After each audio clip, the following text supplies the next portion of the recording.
Okay, I'm making this part of the video because the software in DaVinci Resolve cannot actually slow down in the final render the microseconds of this crash, and the reason why this Fockwulf 190 E-flite, which is not a cheap airplane, crash. And thank God I have the telemetry on the goggles, in the DJI goggles, to find out why this aircraft actually crashed. So we have the culprit, and watch carefully. We're gonna go back, and you can see that the airplane, it's doing everything fine, and then boom. And that's the moment that this airplane actually start going all over the sky and eventually crash. And thank God, very friendly individual. And thank God it was not on top of the trees, which that will be the end of it because I'm not going to get it. So I tried to blame Inav in the beginning. No, Inav, actually the flight controller, that I make some bad connections or something like that, and the flight controller ran out. But then I went back to the video the last moment. It's too fast, but but I find out what it was. So let's see if we can actually go into a full screen right here. Full screen. And we're gonna return. Okay, you can see that the gear is down, the flaps is half, and the airplane takes off with no issues whatsoever. And it turns according with the timer and everything else. In a minute and 3 seconds, everything went kaboom. And you can see in this frame that the image is upside down, including right here.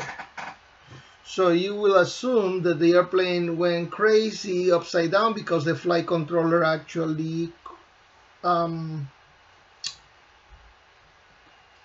burned. But now we're gonna do it. These microseconds, we need to actually see what happened. And when you see right here the wind, we have both winds, and look how suddenly the winds disappear from the front view.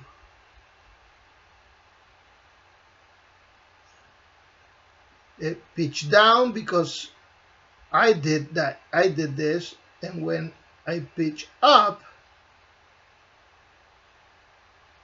and level,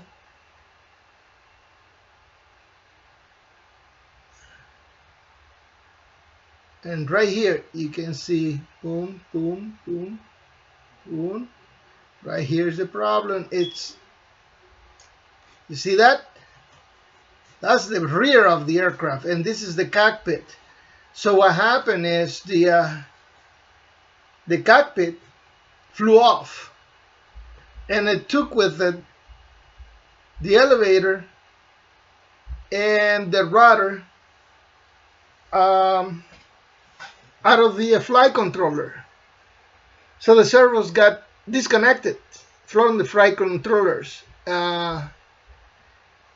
including the camera. But that's the last seconds when the camera actually, the cockpit just pull off. The camera wires, which they were attached to the other bundle, remove the servos, the flight control servos, out of the flight controller, and the airplane went nuts. and eventually crash. But this is the proof that actually it was the cockpit, the one that flew off. You can see in this other image that this is the tail of the aircraft. This is the rudder. So there is no way this cockpit is going to look at the rudder, and that's our flying field.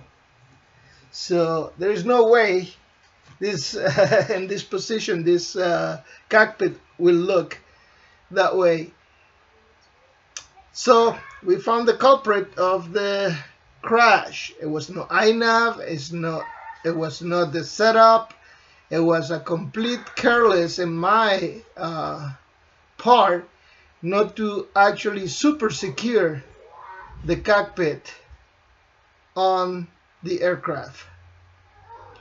And that's what happened. Thank you for watching. You can see right here that we have excellent RSSI. The crossfire was only in 25 milliwatt power because I was very close, so it was not a receiver, okay, and it was not a signal, and it was not the voltage. The voltage right here, it was a full battery, okay. But wait a minute. It was 24.5 and it went to 23 and it went to 21. That's what the drawing of the landing gears, but no, actually the aircraft. I don't think it went to 21. It's nominal anyway. So this is it. This is exactly what happened.